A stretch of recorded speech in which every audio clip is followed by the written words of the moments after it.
Les craintes inflationnistes ont eu un impact sur la rotation sectorielle au sein de la classe action depuis la découverte des vaccins en octobre 2020.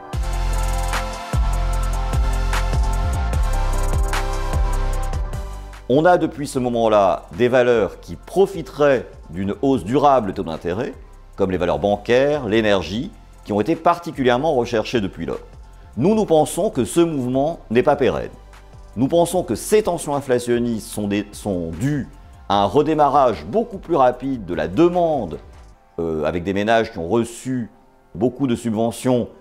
que le redémarrage de l'offre. Pour nous, cette demande va se normaliser avec le temps, cette offre va s'adapter à la demande, et donc on ne voit pas de raison pour que l'inflation dure. C'est pourquoi on pense qu'à partir du deuxième trimestre de 2022,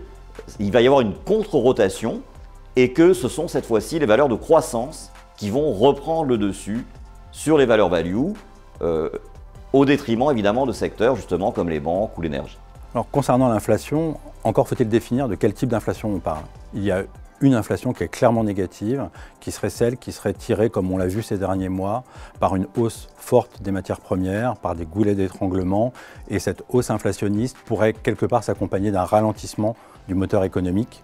en termes de chaîne d'approvisionnement, et cette inflation-là, effectivement, est une crainte pour les marchés actions et pourrait les pénaliser. Pour autant, ce n'est pas notre scénario central, et nous, ce que nous estimons, c'est qu'on aura plutôt une remontée de l'inflation liée essentiellement aux plans d'investissement massifs qui ont été décidés un peu partout dans le monde pour relancer l'économie après la crise sanitaire, mais aussi et surtout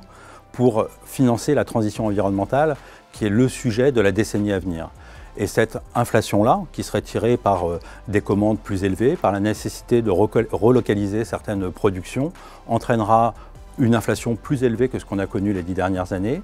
un peu d'inflation salariale, mais quelque part sera bénéfique pour les marchés actions en général et notamment pour toutes les stratégies d'investissement orientées sur le financement de la transition environnementale.